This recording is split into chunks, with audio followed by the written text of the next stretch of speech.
Now, growing up, we used to enjoy maize, most especially during the harvest season for maize. We would cook it, we would roast it, different formats, we would enjoy it. We equally enjoyed the posho that was produced from the maize. Even today as adults, we continue to enjoy these amazing foodstuffs. As I speak this, the prices of maize and of course all its other products have shot high. Just so to reference, a kg of flour, maize flour, goes for about 2,600 Uganda shillings. And for us who are into chicken farming or animal breeding, the cost of feeding has risen to nearly 80 or 90% because of the prices of broken maize, which is roughly around 1,700 Uganda shillings or 1,000 or 2,000 actually in some places where it is hard to reach. So this necessitated our conversation to talk about how somebody can actually tap into the growing of maize, the growing demand of maize, and become a millionaire, if not a billionaire. And to discuss that with me is a gentleman that I've so far hosted on my farm. We did talk about a couple of things, but most importantly, coffee farming. So if you've not watched that, please go to my channel and get that. Mr. Karungi Frederick, welcome to my YouTube channel again. Thank you, sir. How are you doing? I'm doing well. How is Subi Model Farm? Yeah, we are doing well. We're being good. Okay. As you have seen, the last time you visited us, we are still struggling, but at least now we are working. We are working. Okay. We have improved. Okay. So now we are good to go. Just for those of you who didn't watch the other interview, I want to brief you a little bit about the farm. This is a model farm located in Busia district, about 3 kilometers away from Namaingo town.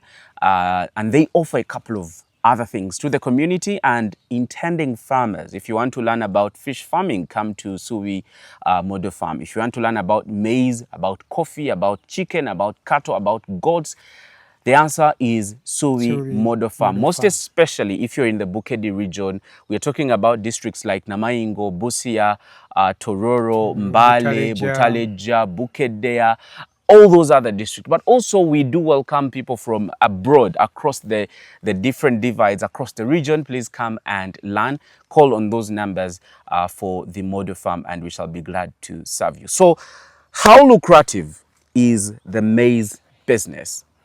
Well, the maize business, the maize crop, the corn, it is very, very, very lucrative. Simply because growing up as a kid, maize was seen as posho only.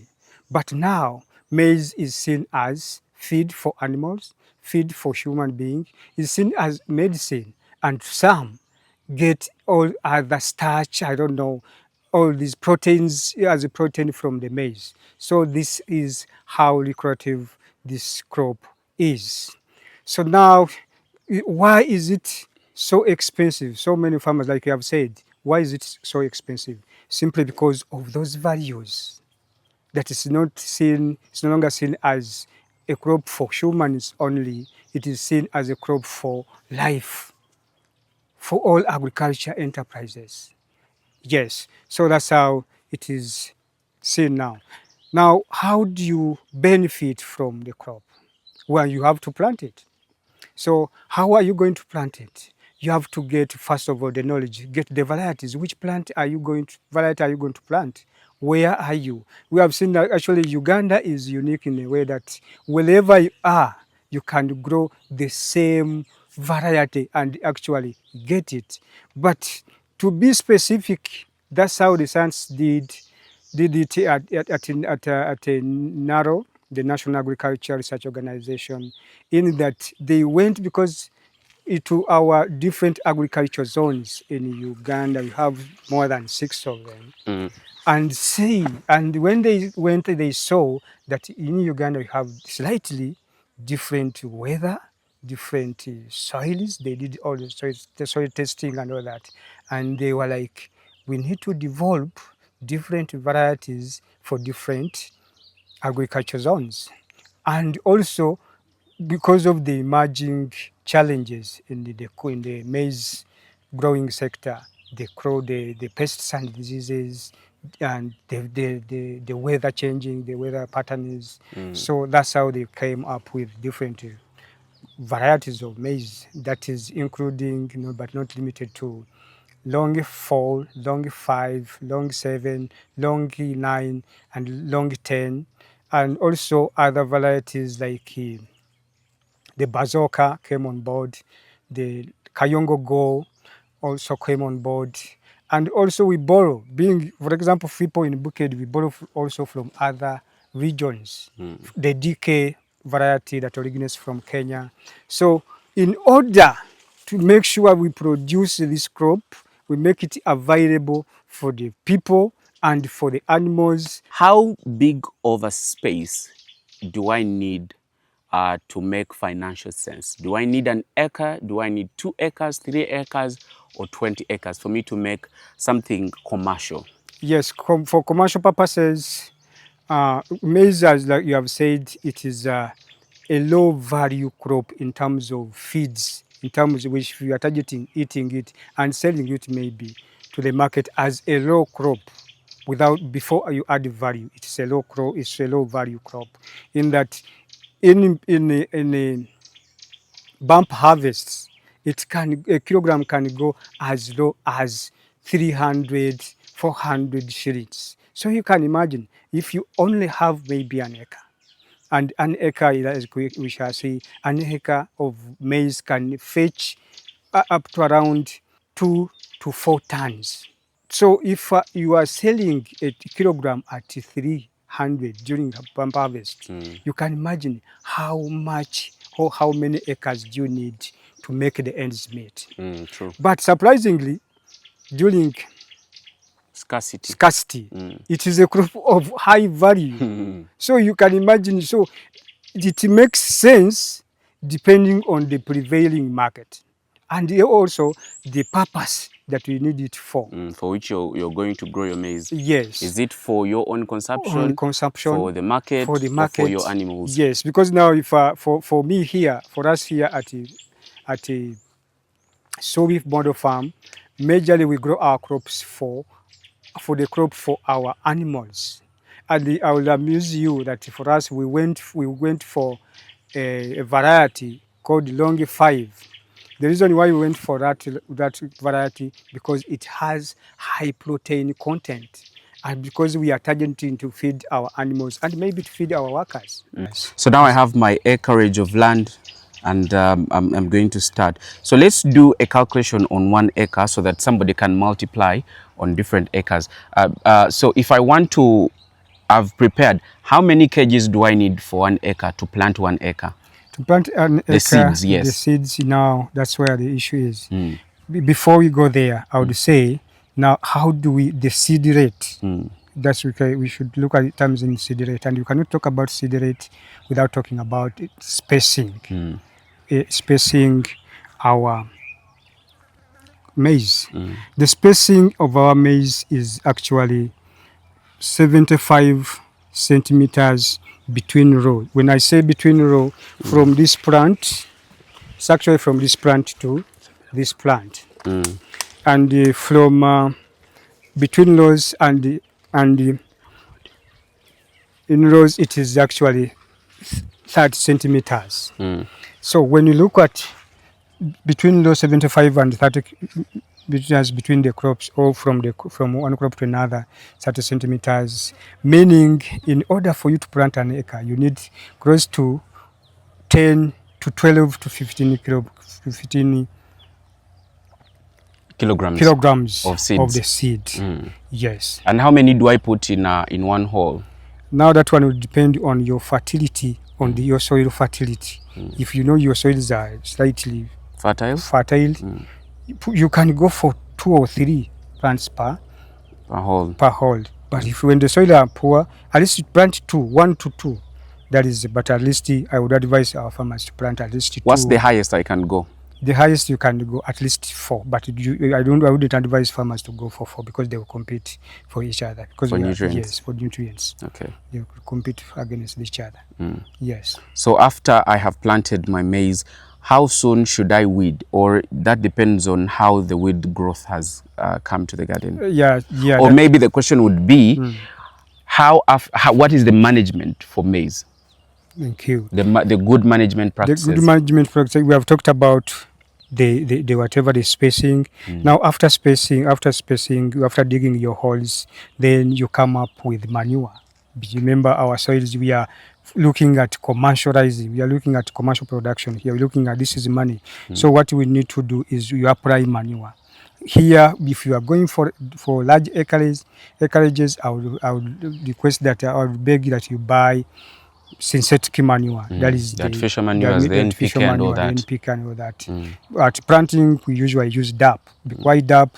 Because DAP has the phosphates in it that will help in root development, early root development, and that's what you need. You need your crops to start with vigor, to start with high energy. So you need that and some nitrogen. So like I'm planting the seeds, Yes. I also add the fertilizer. Now you can start with putting manure down a little bit, then down in the hole, and then followed by a little soil on it, and then you press the seed on the top of the soil, Okay. so that our seeds are not scorched by the fertilizers when they are starting off. Okay. Yes.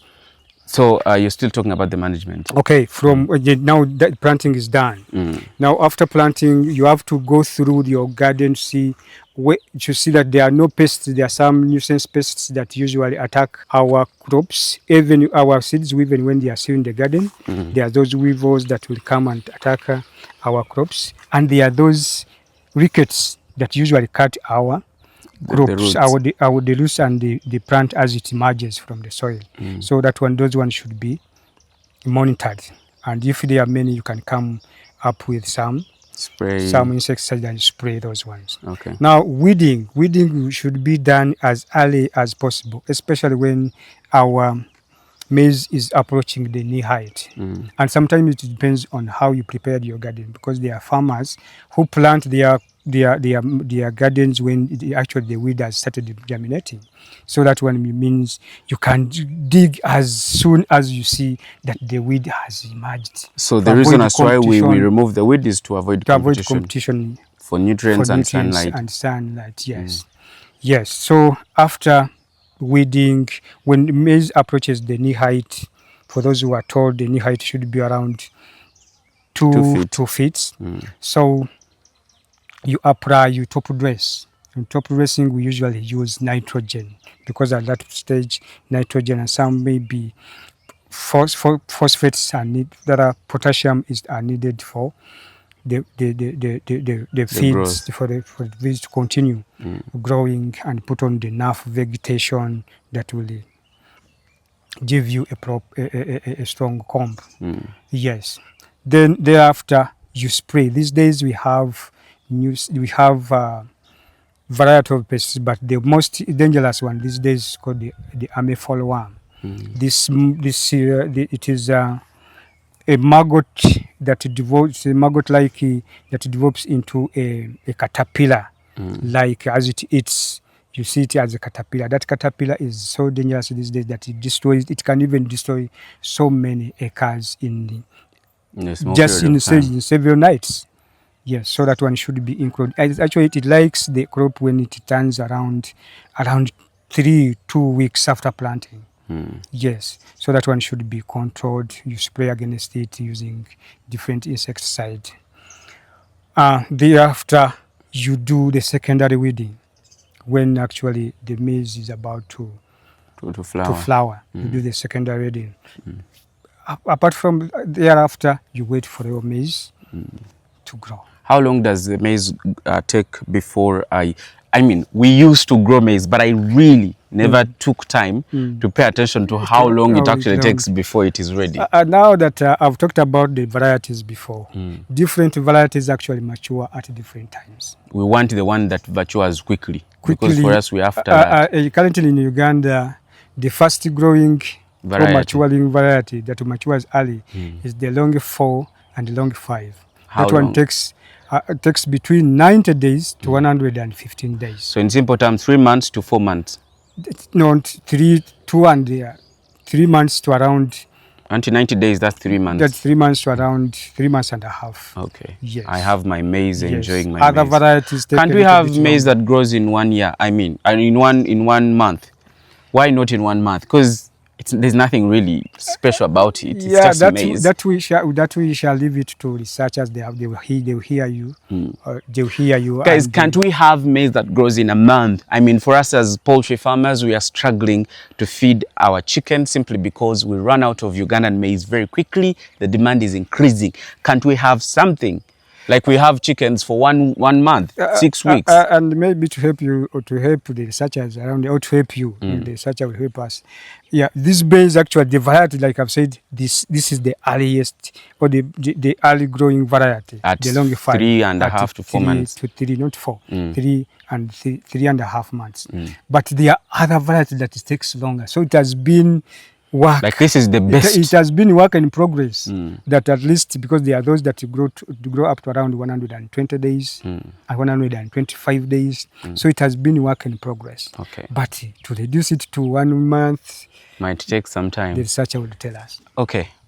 Amazing, amazing. So in an acre, like we were trying to compute earlier, I don't have a calculator, but you can help us. How much should somebody, or how much can an acre consume from me when I'm starting it, and how much do I expect at the end of the day? How much capital do I need to start maize production of one farm, and how much do I expect to get from it? Now, yes, I can give you the projections. The projections in bits.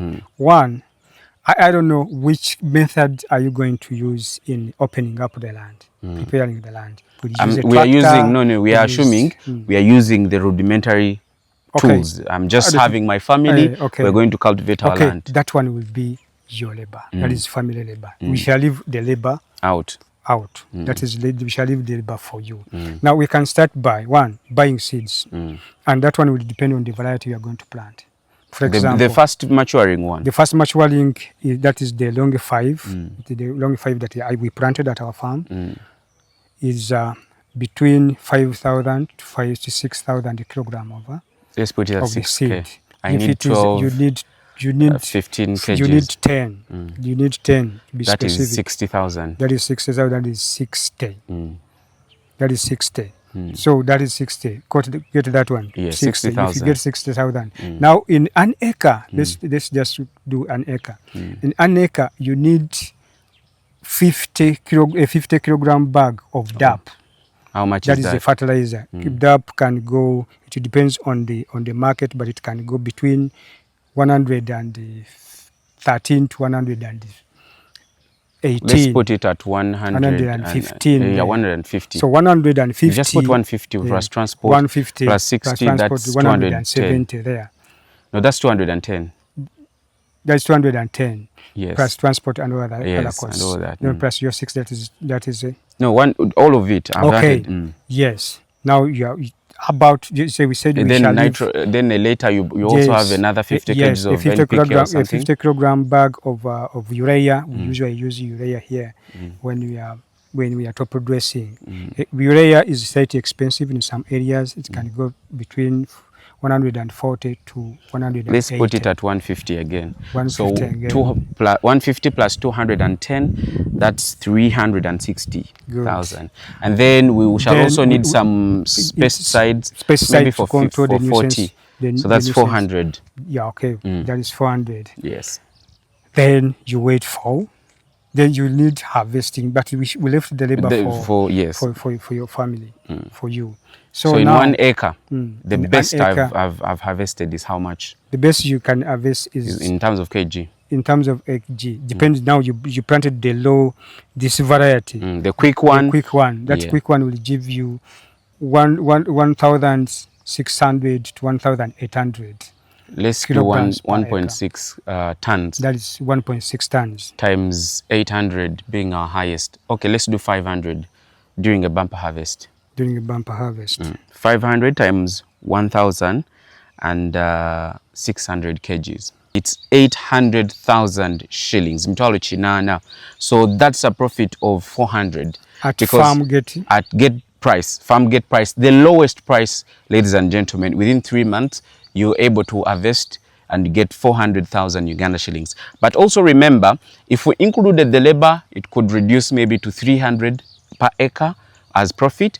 But also, if we put the selling price at 800, yes, the profits would increase. If we put it at 1,000, you know what we're talking about. So now you know how much it will cost you to get or it will get you to start a 1 acreage maize farm, and how much profit we are looking at, ladies and gentlemen. Now, just before we conclude, maize, like I told you, has become a very lucrative plant. As we speak today, we are making silage out of our maize. Silage for our goats, silage for our cows, silage for our sheep. We are fermenting it. We are also doing a couple of other, things out of it. So, ladies and gentlemen, maize growing is the way to go. As we wind up, Yes. tell people about what they should expect when they come to Subi Model Farm. Actually, what you should expect is that at Subi Demonstration Farm, we have a variety of enterprises. Like we have said before, we have livery, we have dairy farming, we have goat keeping, we have apiary, we have poultry keeping, we have kerosene, we have horticulture, we are into watermelons, we have coffee plantation farming, we have bananas, we have horticulture ranging from watermelons or other horticulture crops. So we have a lot. We have fish ponds, we have fish farming at Sobi Demo Farm. So please, wherever you are, don't take your children to classrooms and corner them there. So bring them to Sobi Demonstration Farm and learn these skills while doing it.